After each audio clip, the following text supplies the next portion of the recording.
Bonsoir, c'est l'émission À travers qui entre chez vous. Une émission qui met le projecteur pacifique sur différentes personnalités venant d'horizons divers. Et cet après-midi, nous avons sous le feu de nos projecteurs Monsieur Henri Robert Sterlin, diplomate de carrière et également docteur en gestion et planification des entreprises. Docteur Sterling, merci d'être présent avec nous sur la toile. Bon, c'est à moi de vous remercier. C'est avec infiniment de plaisir que je retrouve sur le plateau mon interlocutrice et je profite de la circonstance pour me saluer particulièrement, chaudement, chaleureusement les membres du staff technique qui nous assistent et bien évidemment la direction de Télépacifique qui me fait le plaisir de retrouver ces antennes après environ 1 an, 2 ans, 3 ans depuis que je n'ai pas pris et je n'ai pas eu l'occasion d'intervenir en particulier sur le petit écran et sur les ondes de cette prestigieuse radio. Donc, je vous retourne le micro afin que vous me formuliez les questions que vous jugez d'intérêt commun.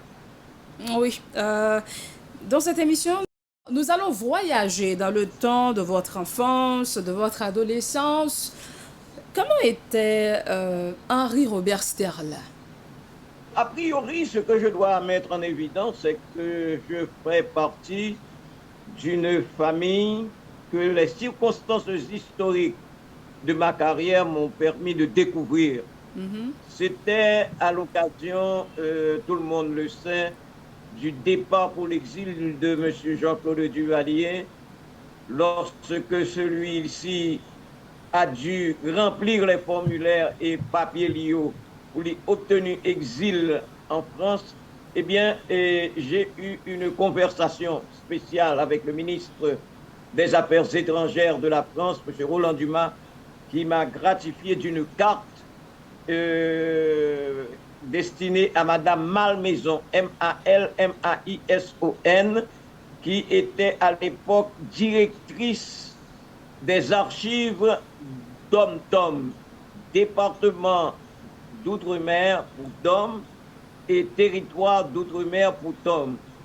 Donc, les recherches que j'ai effectuées dans une salle immense concernant les Antilles, c'est-à-dire les Antilles françaises, Martinique, Guadeloupe, etc., m'ont permis de découvrir la famille Duvalier qui s'écrit Duvalier.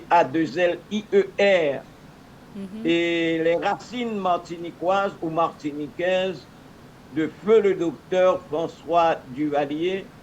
Et en même temps, à l'occasion, j'ai fait le tour du visiteur et la curiosité de l'historien politologue formé à Sciences Po Paris. Cette curiosité m'a porté à ausculter les archives concernant ma propre famille. Donc, je descends d'une famille qui est rentrée en Haïti en 1723. Ils étaient 3 frères. Henri qui s'est établi au Cap, Pierre qui s'est établi au Gonaïves et Philippe qui va s'établir, lui, à l'Arcaïen. Et c'est une famille de grands planteurs à l'époque. Donc, j'ai grandi dans le souvenir historique des faits qui se sont déroulés dans cet espace géographique de la République, non encore indépendante. C'était la Saint-Domingue d'autrefois, donc les sucreries de la plaine du cul-de-sac. J'ai, du côté de ma mère, je descends directement de feu le général Victor Maximilien Lecomte, Lecomte, Pajot, qui a été le compère de Toussaint Louverture et qui justement présida le tribunal qui jugea Moïse, le Moïse des années 1801, qui a Merci de été préciser. condamné par Toussaint Louverture à mourir exécuté. Parce que feu mon arrière-grand-père, le comte Lecomte en un mot Pajot, était opposé à ce qu'il fût exécuté. Donc, Toussaint Louverture l'a transféré dans l'arrondissement de Jacmel. Et c'est ainsi que, par ma mère, je suis jacmélien aussi, d'adoption. Mhm, mhm. Ça, c'est bien de Par connaître conséquent, ces... par Mhm, conséquent j'ai beaucoup à voir sur le plan de l'historicité avec Sayorele et Maman Histoire PIA mhm, qui s'est bataille pour guerre de l'indépendance parce que je descends précisément d'une famille de combattants de la première heure de l'histoire des guerres qui ont amené la République d'Haïti à devenir ce mhm. qu'elle est, la première République indépendante noire du monde. Par conséquent, ce qu'il y a lieu de mettre en exergue, de souligner, Mhm. c'est que j'ai eu des parents très, très, très et même ultra nationalistes, non seulement du côté de mon père, mais également du côté de ma mère. Ma mère était institutrice, formée à l'école Élie Dubois, et elle se faisait un devoir sacro-saint de nous inculquer à mes sœurs, frères et à moi-même les notions d'histoire d'Haïti qu'elle corrigeait parfois à ses heures parce qu'elle ne nous laissait pas avaler d'un seul trait et d'un seul boulot ce qui était écrit dans les ouvrages de JC ou dans l'ouvrage de JC d'Orsainville. Donc, elle nous racontait de vive voix certains souvenirs d'ordre de littérature historique orale. Donc, j'ai grandi dans un milieu ultranationaliste et mes parents, du côté paternel, sont de l'art gaïen et appartiennent à ce que l'on caractérise dans la sociologie économique haïtienne parmi la catégorie des grands. Dites-nous, parlez-nous un tout petit peu de votre parcours académique et professionnel. Et certainement, on va voir pourquoi vous avez choisi de faire une carrière en tant que diplomate. Et bien sûr, vous êtes docteur en gestion et planification des entreprises. C'est bien ça. J'ai fait des études de gestion et je suis doctorant de la Escuela de Organización Industrial de Madrid, qui est une école de haute culture entrepreneuriale établie à la calle Gregorio del Almo numéro 6 à Madrid. Et c'est une école qui est très, très, très, très liée à l'Instituto Nacional de Hydrocarbures. C'est l'Institut national des hydrocarbures de recherche pétrolière en Espagne. Et c'est ainsi que c'est au sein même de cet institut-là que nous fîmes, avec beaucoup d'autres camarades de ma promotion, un stage qui nous a habilités à devenir un spécialiste de la planification. Et comme vous le dites dans le libellé, dans la lecture du libellé et de ma biographie, moi c'est un monde qui a assez versé dans Mhm, la question de la planification parce que moi fait une soutenance de maîtrise master en Espagne sur une ligne imaginaire, une ligne aérienne imaginaire et que j'ai présenté comme mémoire de sortie à la EOI, mhm, Escuela de Organización Industrial de Madrid, localizada en España. mhm, mhm. Et dites-nous, après ces études, pourquoi avoir fait votre carrière en diplomatie? Ma carrière diplomatique, elle est vieille d'au moins 3 à 4 décennies. Pourquoi? Immédiatement après être sorti comme major de ma promotion, j'ai intégré les cadres des affaires étrangères parce que depuis Leslie François Maniga en 1958, qui fut le doyen de l'école, et ce n'était pas au départ le vœu ni le choix du docteur Duvalier qui aima et beaucoup le docteur Leslie François Maniga, mais le vœu intime de François Duvalier, c'était que le docteur Jean Price Mars soit ou fut le premier doyen de l'INAGé. qui n'était pas encore l'INAGUE, qui est devenu l'INAGUE en 1974. Mais le 3 septembre, mais d'ici une semaine, ça sera le 62e peut-être anniversaire de l'INAGUE, qui était à l'époque l'Institut national des hautes études internationales, né le 3 septembre 1958, avec dans l'esprit du docteur Duvalier, du docteur Jean Brachmans comme premier doyen. Mais Brachmans était malade. Il voulait se rendre en France pour se faire soigner. Et c'est ainsi que le docteur Duvalier a personnellement accompagné son ancien professeur de sciences sociales au lycée de Pétion à l'aéroport Boenfield, l'ancien aéroport qui se trouve du côté du marché de Tête-Bœuf, dans l'ancienne piste d'aviation.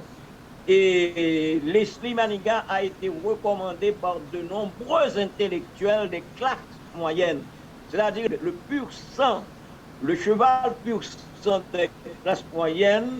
C'était Leslie Manigat qui, de retour de France, produisit une conférence à l'Institut français d'Haïti, conférence mémorable entre tous. C'était en octobre ou novembre 1957 ou 58, je ne me rappelle plus. Eh bien, Leslie François Manigat écrivit une conférence qui porte le titre de l'avènement de Lysius Salomon au pouvoir, qui a eu un succès étalé dans le journal Le Nouveliste sur près de 4 pages. Donc, le docteur était présent et c'est à l'occasion de cette conférence-là et suite à cette conférence-là que j'ai choisi Leslie Manigat lors d'une rencontre en tête-à-tête avec Papadoc pour devenir le confident, le conseiller du président, le directeur de l'école des hautes études internationales de titre de doyen viendra après, et également avec Raymond Moïse, le premier des ministres des Affaires étrangères de l'ère du valérienne. Eh bien, Raymond Moïse va, en tant qu'ami intime de Leslie Manigat, en faire de lui, à l'âge de 27 ans, le premier directeur des affaires politiques aux affaires étrangères, qui n'était pas pour les affaires étrangères, mais le ministère des Relations extérieures. Donc, c'est dans cette ambiance que nous avons grandi, et la plupart de ces grands pontes, de ces grandes sommités intellectuelles des classes moyennes, nous les rencontrions en particulier dans les divers salons que nous fréquentâmes à l'époque chez nos parents, chez les amis de nos parents, chez les intimes, etc. Parce que c'était une grande bataille historique que celle de la montée des classes moyennes vers les conquêtes historico-sociales, succédant à la mort d'un leader transcendantal également du Marseille, estimé père de l'ex-ministre des Affaires étrangères, Jean-Robert, estimé agronome de formation formé en Belgique, à Gembloux. Eh bien, c'est suite à ceci que nous sommes devenus ce que nous sommes. Ça, c'est un parcours assez intéressant, mais nous voudrions vous poser cette question par rapport à votre carrière en tant que diplomate. Avez-vous le sentiment du devoir accompli? S'il y a un sentiment que je nourris très profondément enraciné en moi, c'est d'avoir bien servi mon pays. J'ai servi mon pays en luttant des stocks et de taille avec en tête l'idéal de Louis-Joseph Janvier, et cela s'est matérialisé par une formidable polémique que j'ai eue avec François Nigrascou, journaliste du Figaro, qui était rentré avec moi en Haïti et qui, de retour en France, après avoir bien tâté de l'argent du ministère du Tourisme, a abreuvé mon pays d'injures, et dans les colonnes de ce journal parisien qui s'appelle François, le Figaro, je m'excuse, je lui ai remis, comme on dit en créole, mon pièce li. Et ce n'était pas seulement en cette occasion unique. Je crois qu'en tant qu'ambassadeur d'Haïti à l'UNESCO, et en 1986, et j'ai encore les documents à ma disposition, j'ai obtenu pour Haïti une aide pour l'éducation de 1 milliard de dollars de financement d'un système d'infrastructure de reproduction d'ouvrages, mais malheureusement, les intrigues de l'heure et chapeauté par un ancien général de l'époque devenu ministre des Affaires étrangères sous l'Empire, ne m'ont pas permis de parachever l'œuvre, étant donné que Patrick Sédot, qui était le président du conseil exécutif, qui est d'origine africaine, et Amadou Matarembo, qui sénégalais, avait épousé une haïtienne, voyant que je n'étais plus en poste et que j'avais été transféré en Côte d'Ivoire, ils ont jugé nécessaire d'annuler, d'éliminer systématiquement cette aide parce qu'ils n'avaient point confiance dans les gens qui s'apprêtaient à grignoter cet argent et à se passer sur leur compte en banque privée et personnelle. Donc, malheureusement, par rapport à vos démarches, disons, les démarches n'ont pas abouti, comme vous dites, par rapport à la méfiance qu'ont les étrangers par rapport à nos dirigeants, c'est bien ça? C'est bien ça, mais il y avait un antécédent, 82-86, il y a eu un intermède malheureux pour l'image de la République d'Haïti.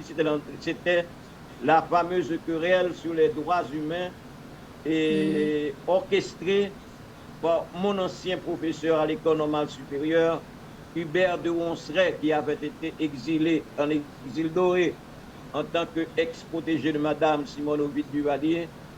Et il avait eu maille à partir avec les gens qui représentaient l'aile marchande du pouvoir à l'époque à cause d'une déclaration désobligeante qu'il avait faite à l'endroit de Madame Jean-Claude Duvalier, la première dame de l'époque.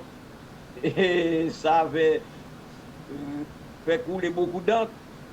Et c'était pas un mot plaisant pour les oreilles chastes de plus d'un.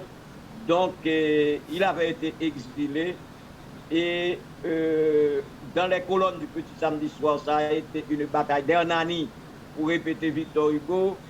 Et pour la République d'Haïti, ça ne faisait pas très beau de se dire au sein de l'UNESCO que l'on n'était pas en faveur de la politique d'ouverture, de libéralisation dont malheureusement le professeur Hubert de Ronceret, suite aux intrigues de l'époque, avait été victime.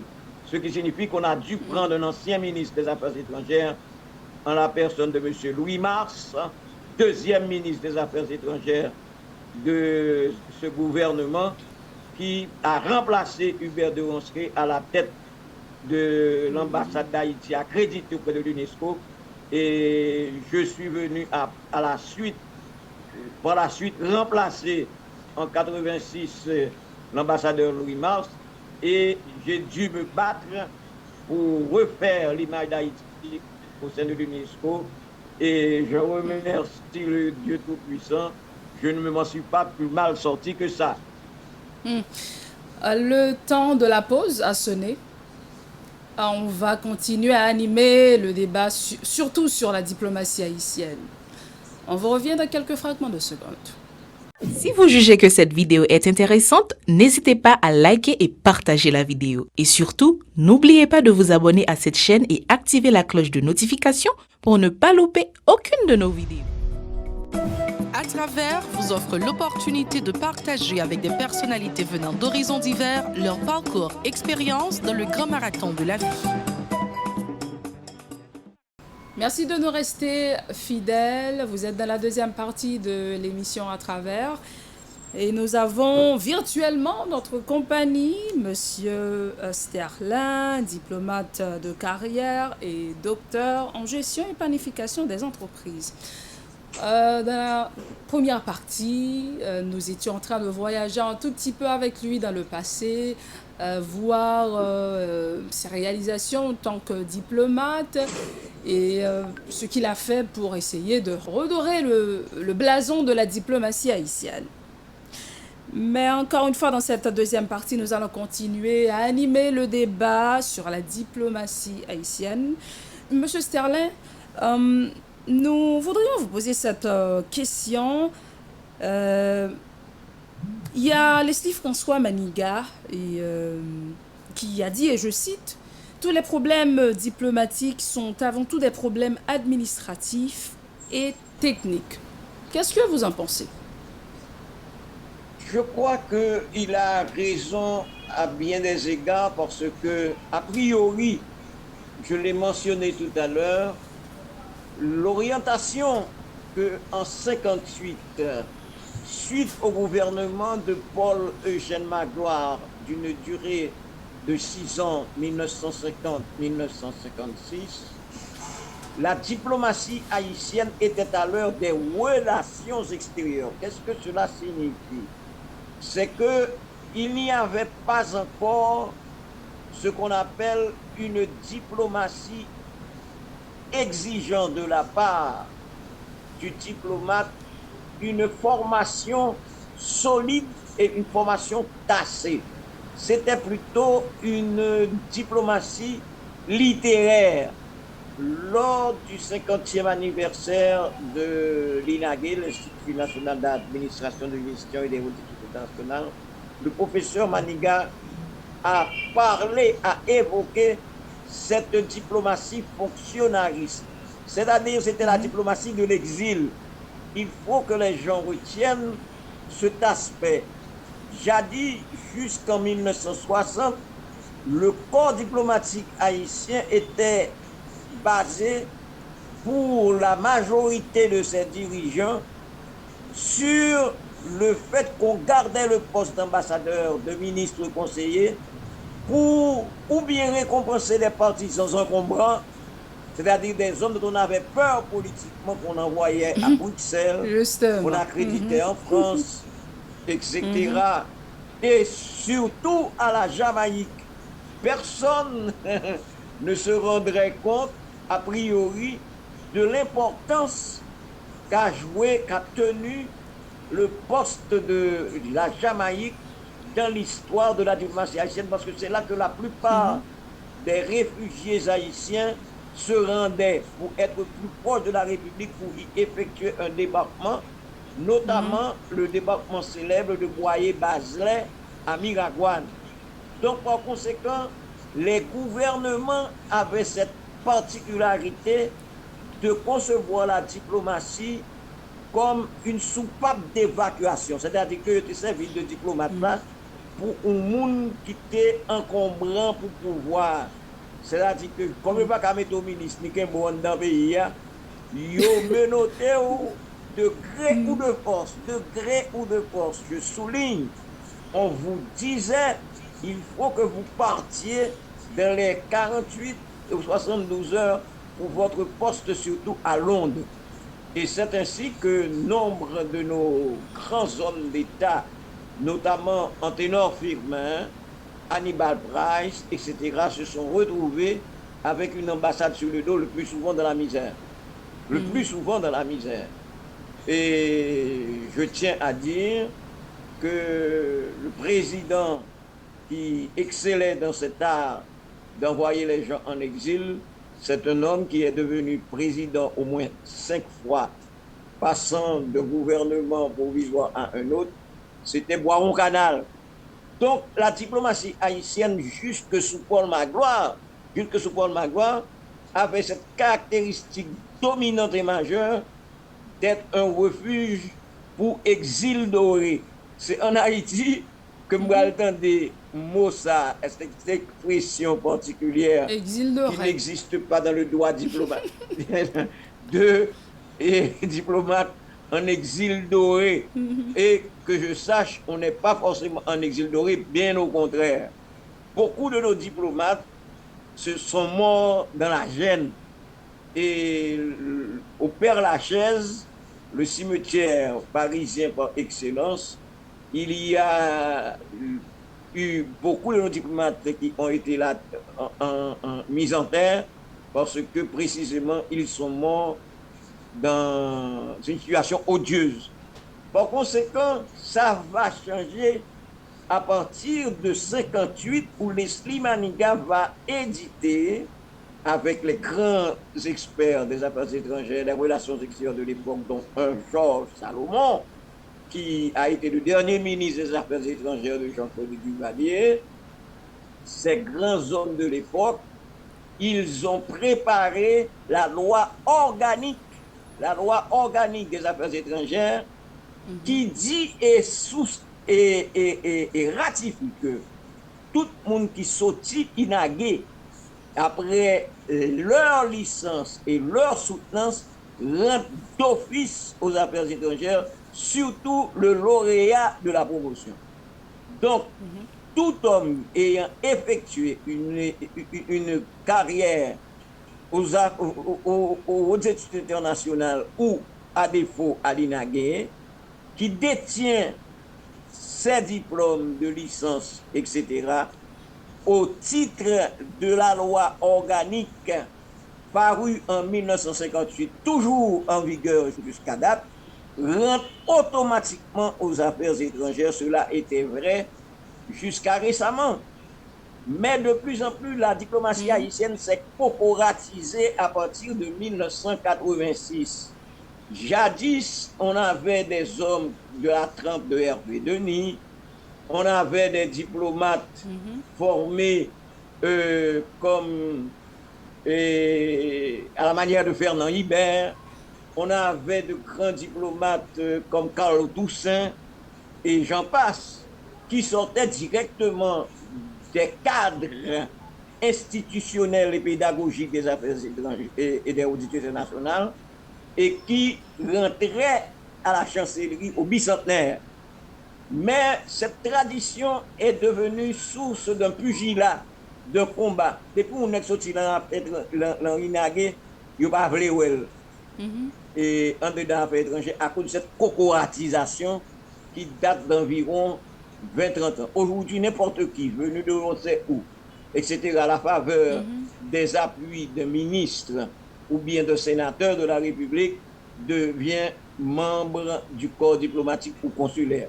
Le corps diplomatique et consulaire sont des corps très fragiles où il faut au XXe siècle, à l'heure actuelle, une formation extraordinaire, surtout en matière de droits humains, de droit international pénal, de droit international public, et j'en passe. Donc ce sont des gens sans formation, sans pedigree, sans extraction sociale, qui ne savent même pas comment se tenir à table, qui n'ont aucune idée du protocole, qui avilissent le pays à l'extérieur et qui sont à l'origine des scandales que vous entendez. Je n'aime pas qu'on catégorise n'importe qui en tant que diplomate, soi-disant diplomate haïtien, parce que, madame, je vous dis, je vous redis, je tiens à ce que le public sache que tous les scandales diplomatiques enregistrés depuis tantôt 15 à 20 ans sont le fait de gens sortis des rangs, c'est-à-dire des gens qui n'ont jamais connu l'atmosphère ni l'ambiance, qui n'ont jamais piétiné le sol de l'université qui se trouve à l'âge de Christophe, et qui sont bombardés ministres, qui sont bombardés et consuls, qui sont déclarés ambassadeurs. Donc, ceci est l'occasion pour moi d'un plaidoyer que j'engage volontiers sur les antennes de radio télépassive. Donc, comme vous dites, ce sont des gens qui ne maîtrisent ou bien qui ne gèrent pas le nouvel ordre mondial et certainement des gens qui sont incompétents, comme vous dites, et qui viennent de nulle part. Et la question que j'aimerais vous poser par rapport à ce débat, maintenant, comment créer une diplomatie fondée sur le civisme et le sentiment patriotique? Bon, je crois que il faut réviser complètement le système éducatif en crise. C'est-à-dire, madame, j'ai le regret de vous dire que depuis les années 80, il y a eu une réforme Bernard en 82 avec la mise en place sous Jean-Claude Duvalier de l'Institut pédagogique national, qui était une source, qui était un véritable buvard pour faire de l'argent. La France, d'un bon élan de cœur, avec une certaine générosité, je le souligne, et depuis l'époque de l'ambassadeur français Bernard Dorin, a voulu développer un système à la manière de l'Afrique. Mais ce qui advint, c'est que le ministre de l'époque, Bernard, a détourné la réforme qu'il avait prescrite.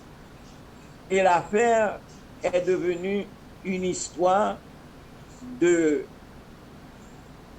faire disparaître la littérature haïtienne, raccourcir le baccalauréat et médiocratiser l'éducation nationale avec une histoire de bac unique, avec des histoires pas possibles de professeurs qui n'ont rien à voir avec l'école normale supérieure, qui autrefois avaient des stages expérimentaux.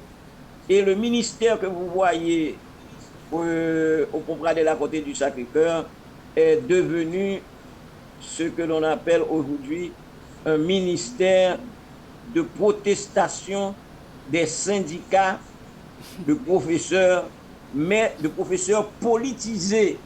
C'est-à-dire la politisation de l'éducation nationale s'est faite à un point tel que pour la première fois dans l'histoire de cette République, on a eu un ministre qui est devenu le fameux ministre de la fermeture de l'éducation nationale pendant 6 mois, prétendument pour une remise en question des structures d'éducation nationale, et on n'a jamais vu en quoi consistait cette soi-disant réforme. Et malheureusement, malgré le brio de mes condisciples Patrice Dalancourt, malgré la présence de professeurs qualifiés comme Pompilus, comme Toto l'official, eh bien, le ministère de l'Éducation nationale est plongé tête baissée, le pic dans l'eau, a bu tout l'eau de la cuvette, et aujourd'hui, il ne reste plus rien. Et les conséquences, c'est ce que nous avons dans tout le système administratif, c'est-à-dire tête qu'on a montée sous table. L'État haïtien est devenu un État de tête qu'on a montée sous table, où plus vous êtes sot, mieux vous êtes servi, parce que les pouvoirs en place ont besoin de gens passifs, de gens à tête baissée, et surtout de caïds, de gangsters pour piller l'État et rendre la vie difficile aux citoyens. Et c'est ainsi que le baccalauréat haïtien est devenu un baccalauréat pour affaires inutiles. Mais nous allons encore continuer à vous poser des questions parce que nous savons que vous avez un chapeau en tant que diplomate de carrière. Et nous allons encore insister sur ce point. Dans quelle mesure la diplomatie peut-elle être au service du développement et favoriser la création de la richesse nationale? Bon, la diplomatie du développement est née dans le concert d'une affaire qui s'est développée au sein des Nations Unies depuis 1945 et qui s'appelle l'assistance. La première version, dans les années 1947, c'était l'assistance technique. Un fameux président des États-Unis d'Amérique, à l'époque où l'Europe était sous les bombes à l'Europe actuelle, le plan Marshall est devenu la plaque tournante, le pivot de la diplomatie haïtienne. Et Woodrow Wilson va développer ce qu'on appelle l'assistance technique, qui est devenue aujourd'hui l'aide étrangère. Donc, le droit international va connaître une mutation qui s'appelle le droit international du développement. Ça, je veux que les gens retiennent. Le droit international du développement est né dans la foulée d'un événement énorme en retombées diverses qui s'appelle Bandung en 1955, où un bloc de nouveaux pays émerge à la réalité politique du nouvel ordre mondial auquel vous faites référence il y a tout juste quelques minutes, et qui s'appelle le tiers-monde. Le tiers-monde, qui est un concept en 1952 tombé sous la plume de Alfred Sauvy, le grand démographe. Le tiers-monde rentre avec son cortège de pauvreté. Le tiers-monde rentre à l'ONU, non pas la tête haute, mais par la petite porte de la demande de l'aide internationale aux pays dominants colonisateurs. Donc, à partir de ce moment-là, la France, notamment, va étendre ses griffes, va mettre ses filets sur l'Afrique. Et aujourd'hui, M. Emmanuel Macron en perd les pots cassés. Donc, l'aide au développement est devenue ce qu'on appelle la politique des pays dominants qui vont acculer les pays du tiers-monde à n'être que des pays où l'on extrait des minéraux, où l'on exploite la bauxite comme en Haïti, où l'on prend la monnaie de ces pays et on aligne ces pays sur le dollar qui est sorti vainqueur de la Deuxième Guerre mondiale. Donc, par conséquent, tous les pays du tiers-monde, pour devenir des pays verticalement dressés à la surface de la Terre, devraient réclamer dans le concert de Bandung l'octroi d'une aide que les grands pays dominateurs disaient qu'ils allaient affecter 0,7% de leur produit national brut pour aider les pays du tiers-monde. Or, au moment où nous parlons, c'est devenu 0,1% et on n'en parle presque plus. Donc, le tiers-monde doit prendre son destin en main et pour ça, il faut une révolution technique dans les affaires étrangères.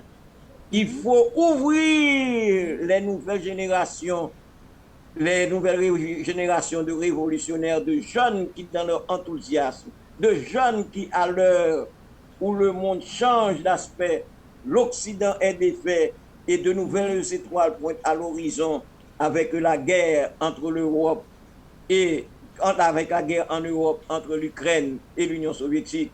La Chine est devenue un grand débatteur d'idées aux Nations Unies et aujourd'hui une transformation s'avère être nécessaire, c'est-à-dire que le moment où on a parlé là, nous ne sommes pas capables de vivre sur la même réalité. Il faut que changer d'aspect, il faut que rebattre.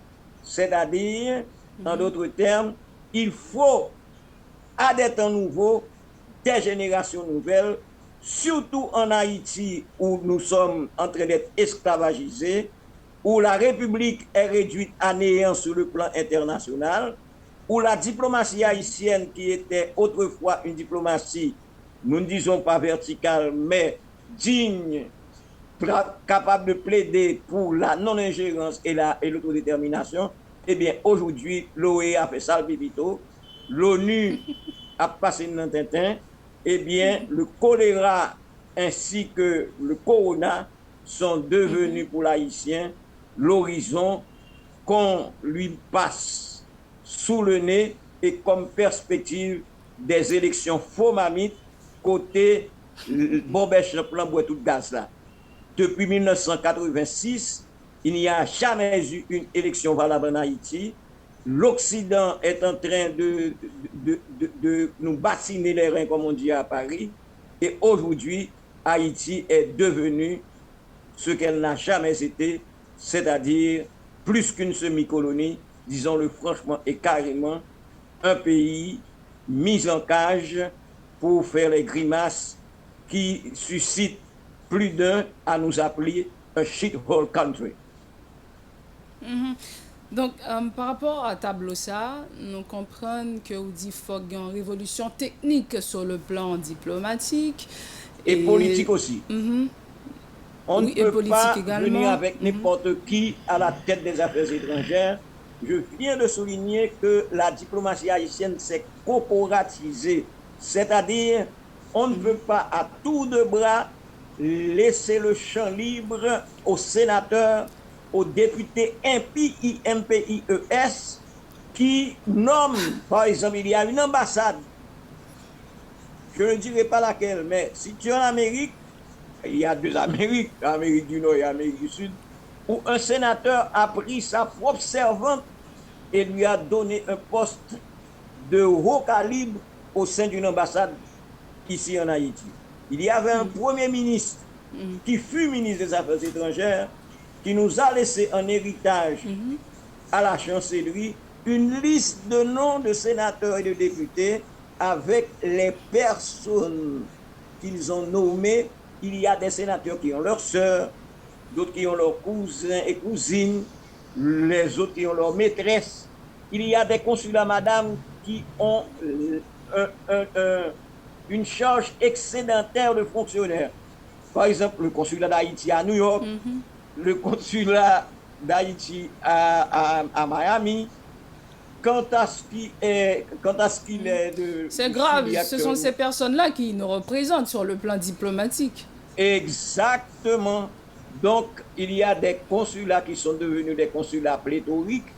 Les affaires étrangères sont devenues un déversoir pour que les gros potentats du régime dominant puissent nommer leurs petites poulettes, leurs fils et filles, et on est à l'heure de ce qu'on appelle le népotisme aux affaires étrangères. C'est-à-dire, chaque globe vini avec gravier pâle. Ce n'est pas ça la diplomatie. C'est un secteur hautement technique et qualifié où l'on exige des soutenances de mémoire assez difficiles sur le plan de la valeur qualitative de ces mémoires palinaguées. Et puis, nous avons des tas de gens qualifiés qui sont dans les rues, tandis que les ultra-médiocres et quasiment les bouches d'égout sont en train de devenir la norme la plus prisée dans un département où les exigences de protocole, de grandeur d'âme et le diplomate étant le premier soldat de la nation, ne représente plus ce qu'on appelle la valeur patriotique, comme vous venez de le dire, mais de préférence la queue basse, le sousouisme, où l'on va dans les ambassades pour avaler les hamburgers, pour boire du champagne, et ça ne va pas plus loin que ça. Donc, il y a des diplomates, des ambassadeurs, des diplomates de carrière qui sont de purs tubes digestifs et rien d'autre. Il y a urgence, vraiment, je comprends que vous êtes remonté et par rapport à votre carrière et par rapport à votre passé et les diplomates que vous avez côtoyés. Mais je comprends que vous êtes remonté comme vous dites et il faut vraiment changer la donne. Mais vraiment, je crois que ce n'est pas pour demain. Bon, madame, écoutez, quand on a connu une chancellerie qui avait le premier ministre, le premier chancelier Raymond Moïse, le deuxième chancelier s'appela Louis Mars, le docteur Louis Mars, ethnopsychiatre. Troisième, le fameux Victor Beauvoir. Mais j'en ai parlé la semaine dernière en ce qui concerne la décote de la nous allons, docteur, nous allons mettre fin. Il faut vraiment dire vos mots de la fin. Eh bien, exactement, comme le pape l'avait dit en débarquant en Haïti, sous Jean-Claude Duvalier, il faut que ça change. Il faut que ça change. C'est vraiment sur cette phrase qu'on met fait à l'émission d'aujourd'hui. Merci vraiment, Dr Sterling, d'avoir répondu positivement à notre invitation, virtuellement bien sûr. Ce fut vraiment un immense plaisir de vous avoir avec nous. Madame, c'est un plaisir partagé et comme je vous l'ai dit d'entrée de jeu, je vous en remercie très chaleureusement et veuillez de ma part donner une franche accolade et mon amical dévouement à tous ceux qui nous ont aidés à dialoguer aujourd'hui. D'accord, merci. Merci encore. Et merci à vous d'avoir pris le temps de suivre cette émission. Et merci également à vous qui avez pris le temps de commenter et de partager. On vous invite à rester sur la télévision Pacifique pour la suite du programme.